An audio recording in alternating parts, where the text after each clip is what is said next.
दोस्तों, इस धरती पे जो भाई बहन का रिश्ता होता है ना, इसको सबसे पवित्र रिश्ता माना जाता है और सबसे मजबूत भी रिश्ता माना जाता है। यानी अक्सर हम देखते हैं, चाहे कोई भी परिवार होता है, उसमें भाई बहन का जो रिश्ता होता है उसको लेकर के हम लोग यही देखते हैं कि अगर भाई छोटा होता है तो बहन उसे इतना लाड प्यार करती है और एक माँ के तरह उसे जो है अपना जो है प्यार देती है और सब कुछ करती है। अगर भाई बड़ा होता है, अगर बहन छोटी होती है तो उसे हर वो खुशी देता है, चाहे कुछ भी हो जाए, वो जिस हाल में भी होता है उसकी कोई भी कमी उसको महसूस होने नहीं देता है। यानी अक्सर हम यही देखते हैं, ये रिश्ता इतना अनमोल होता है, इतना प्यारा होता है, जिसके बारे में कुछ भी कहें कम पड़ जाएगा। लेकिन आज मैं जिस घटना के बारे में बता रहा हूं, उसको सुनने के बाद आप भी हैरान हो जाएंगे कि इस धरती पे जो बहन जो है वो भाई के कलाई पे राखी बांधती है और वही बहन जो है भाई का कातिल कैसे बन जाती है। आखिर वजह क्या होता है कि वही बहन जो अपने ही भाई का कत्ल करा देती है। जब आप भी सुनेंगे और समझेंगे तो हैरान हो जाएंगे। नमस्कार, आदाब, मैं हूं इफ्तिखार और आप देख रहे हैं क्राइम अपडेट इंडिया। जो आज की मैं सच्ची घटना आपको बताने वाला हूं, दरअसल वो घटना है यूपी के मैनपुरी जिले की। यह घटना है यूपी के मैनपुरी जिले में एक थाना लगता है किसनी, और इसी थाने के अंतर्गत एक गांव लगता है कुसमरा। यहीं की यह घटना है। दरअसल एक पूजा दुबे जो महिला होती है, जिसका घर होता है करथिया, फर्रुखाबाद के अंतर्गत ये जो घर उसका होता है करथिया, इसकी शादी जो है वो दिलीप दुबे से हुई होती है। दिलीप दुबे जिनका घर जो है गांव होता है कुसमरा। चूंकि बहुत दिनों से ये जो अपने मायके रहती है, यहां से अपने मायके गई हुई होती है, और मैं बात कर रहा हूं घटना का जिस दिन की 7 तारीख अप्रैल के महीने में जो अपने मायके फर्रुखाबाद के करथिया गांव वो गई हुई होती है। वहां से वो फिर वापस अपने यहाँ पे कुसमरा आती है शाम में। चूंकि शाम में वहां पे आती है और इसके 3 बच्चे भी होते हैं, तो इसका जो एक छोटा भाई होता है, यानी पूजा दुबे का जो छोटा भाई होता है, जिसका नाम है करण मिश्रा, वो बोलता है, बहन तुम बच्चों को लेकर के कैसे जाओगी, परेशानी होगी, दिक्कत होगी, चलो हम तुमको छोड़ देते हैं। तो उसका जो छोटा भाई होता है वो भी साथ में आता है।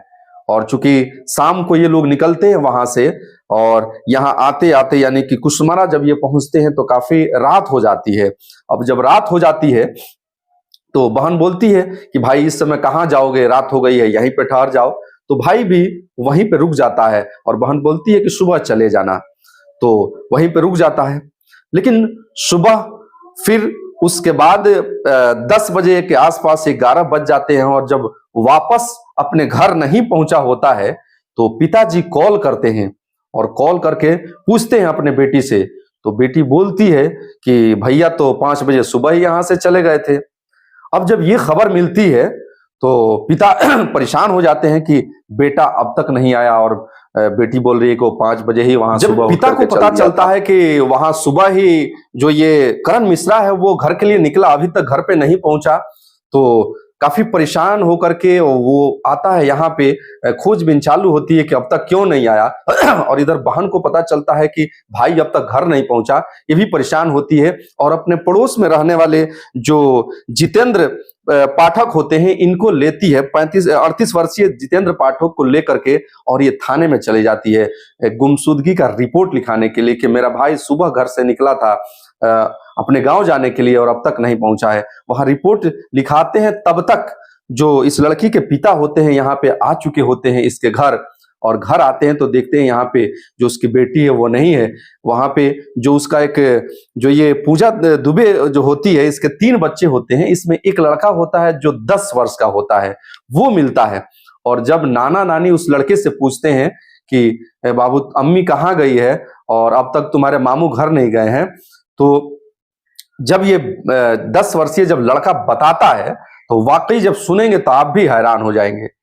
ये लड़का बताता है कि मम्मी जो है थाने गई है, रिपोर्ट लिखवाने के लिए। और हकीकत यह है, दरअसल वो बताता है कि मामू का जो है वो हत्या कर दिया गया है, और हत्या कोई और नहीं किया है बल्कि जो मम्मी है वो और उसके साथ जो ये जितेंद्र जो पाठक है, ये दोनों मिलकर के और रात में ही मामू की हत्या ये लोग कर चुके हैं।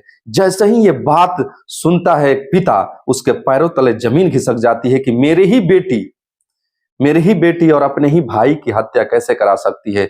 मतलब कि साफ घबरा जाता है, उसके आंखों से आंसू गिरने लगता है।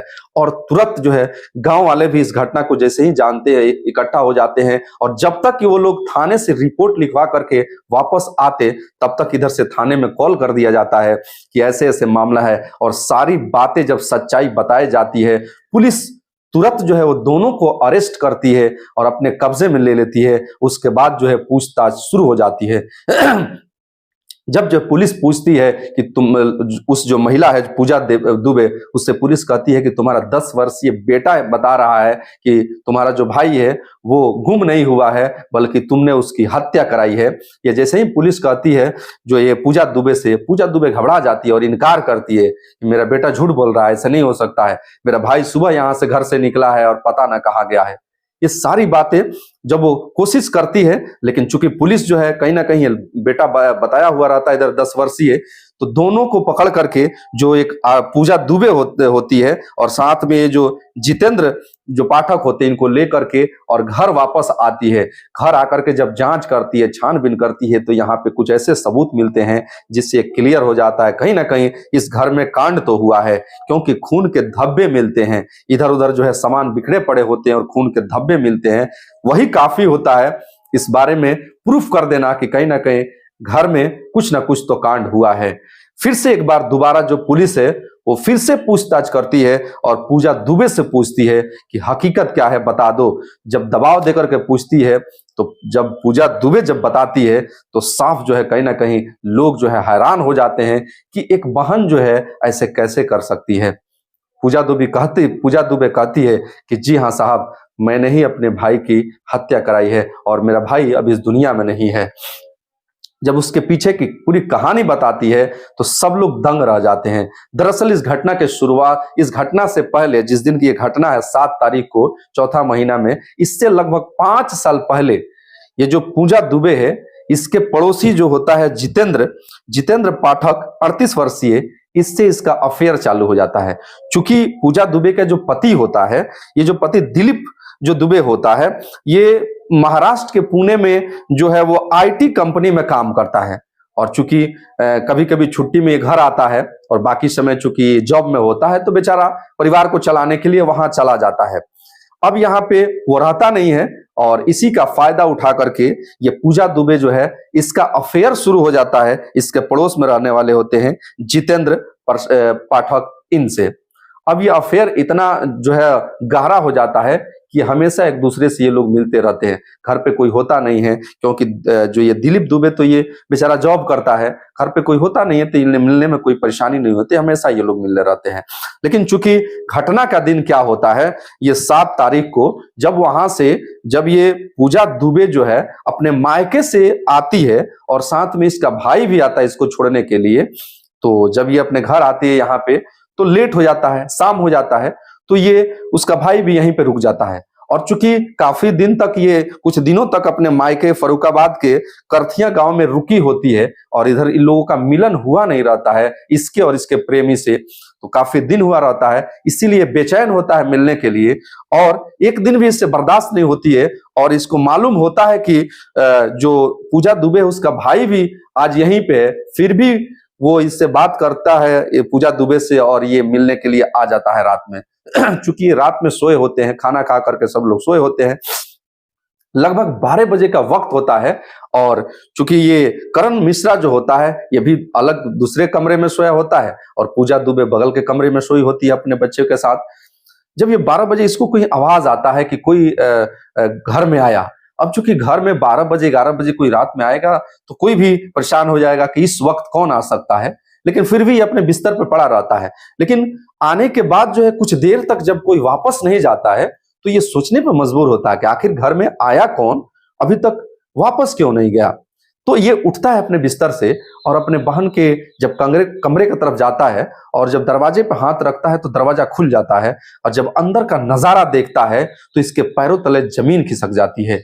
ये उसका जो बहन है और वो जो ये जितेंद्र प्रसाद जो पाठक होता है, ये आपत्तिजनक स्थिति में होते हैं और ये देख करके आग बबूला हो जाता है ये करण मिश्रा और टूट पड़ता है जितेंद्र प्रसाद पे। उससे लड़ाई होने लगती है, एक दूसरे से फाइटिंग शुरू हो जाती है और ये सब देख जो बहन होती है वो दूसरे तरफ खड़ी होती है और इतना शोर होता है ये दोनों में जब मारपीट शुरू होता है कि 10 वर्षीय जो एक बच्चा होता है, जो पूजा दुबे का जो बेटा होता है, वो भी उसकी भी नींद खुल जाती है, वो भी जग जाता है। इतने में ये पूजा दुबे जो होती है, इसको लगता है कि अब तो मेरा भाई जान गया, ये पिता को बताएगा और इस तरह से पूरा माहौल जो है खराब हो जाएगा और हम कहीं का नहीं रहेंगे। ये इशारा करती है किसको, तो अपने जो प्रेमी होता है जितेंद्र पाठक जो होता है उसको इशारा करती है कि इसको मार दो तुम।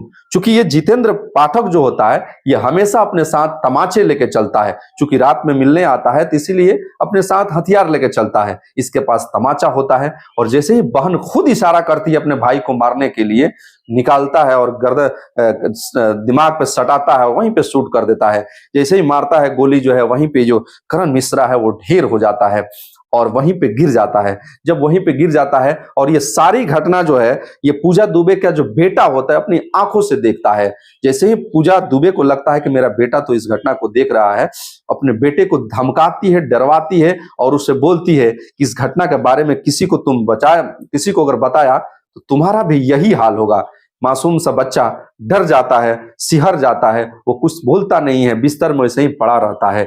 ये जैसे यहाँ पे जब हत्या ये लोग कर देते हैं, इसके बाद ये आरोपी जो होता है, जो जितेंद्र जो होता है उसका प्रेमी पूजा दुबे का, ये अपने एक भाई को, चचेरा भाई को बुलाता है और ये दोनों मिल करके और बाइक पे जो है इसके शव को लेते हैं और लेकर के लगभग 1.5 से 2 किलोमीटर दूरी पे ये लेकर के जाते हैं लोग और एक नहर के किनारे जो झाड़ी में जो है शव को फेंक देते हैं।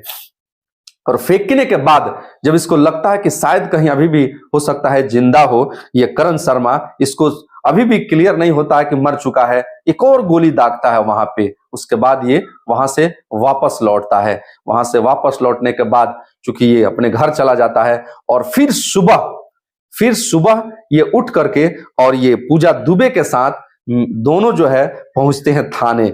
ये पूरी घटना जो है कहीं ना कहीं ये लड़का जब बताता है, अपने नाना नानी को बताता है, अपने परिवार वालों को, इन लोगों को बताता है तो सब कोई दंग रह जाता है। ये बच्चा बताता है कि हमको छोड़ करके और ये लोग थाने चले जाते हैं, मतलब इस घटना के बारे में ये इसका रूप देने के लिए कि हमारा जो भाई था वो घर से निकला था और गुम हो गया था।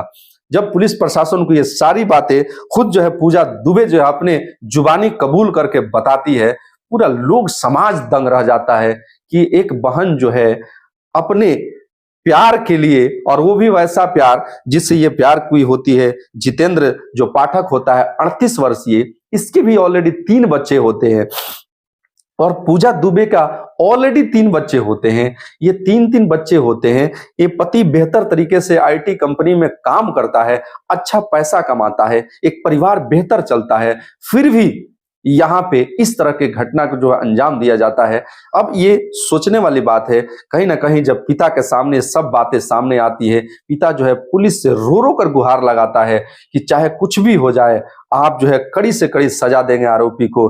मैं सोचा नहीं था कि मेरे ही औलाद जो है मेरे औलाद के दुश्मन हो जाएगा और जो है उसकी हत्या कर देगा। मेरा बेटा जो था करण मिश्रा, ये पढ़ने में काफी तेज था और मार्च के महीने में ही 15 तारीख को जो है इसने दरोगा का एग्जाम दिया था और बोला था कि पापा एग्जाम काफी अच्छा गया है इस बार मेरा रिजल्ट एकदम निश्चित तौर पे होगा और मैं जॉब करूंगा। काफी खुश था क्योंकि पुलिस प्रशासन में इसको जॉब करने की तमन्ना शुरू से थी। ये बात कह कह के एक पिता रोने लगता है। पुलिस जब तमाम पुलिस लोग देखते हैं पिता को फूट फूट कर रोते हुए, उसको पकड़ता है, लोग सहारे देते हैं और पुलिस प्रशासन ये वादा करता है कि हम लोग कोशिश करेंगे कि कड़ी से कड़ी सजा दें इन लोगों को, जितने भी इसमें शामिल लोग हैं और आरोपी लोग हैं। लेकिन समस्या ये नहीं, सजा देने से खत्म नहीं हो जाती है, बल्कि समस्या ये है कि अब आप यहां से सोचे, एक परिवार पूजा दुबे जिसको ऑलरेडी 3 बच्चे हैं, इनका क्या होगा? इनके सर से माँ का साया हमेशा के लिए हट गया। अब माँ हमेशा जेल में रहेगी। जो बच्चे जो हैं ये बेचारे अब कहाँ किस आड़ के होंगे। दूसरे तरफ जो है जितेंद्र पाठक हैं, इनके भी 3 बच्चे हैं, एक बीवी है। जब ये बात बीवी के कानों में जाती है तो बीवी भी दंग रह जाती है कि 5 साल में उसे एक बार भी इस बात का एहसास नहीं हुआ कि उसका पति जो है किसी और के साथ अफेयर में है। वो भी सुन करके दंग रह जाती है। और कहीं ना कहीं उसके भी 3 बच्चे हैं, उन बच्चों का क्या होगा। उनके बच्चों के सर से पिता का साया हट गया, पिता भी अब जेल में होंगे, वो भी बच्चे किस आड़ के होंगे। अब ये काफी मेरा वीडियो बनाने का मकसद यही है यार कि कुछ ऐसा कदम न उठाएं जिससे कि 2-2 परिवार 3-3 परिवार जो है बर्बाद हो जाए। आप शादीशुदा हैं, एक बिना शादीशुदा कोई बच्चा होता है, किसी के साथ अफेयर में आता है, तो वो कुछ पल के लिए मतलब कि कहा जा सकता है कि चलिए जो है उम्र था, एक ऐसा पड़ाव था कि पैर जो है फिसल गया और किसी के प्यार में वो पड़ गया।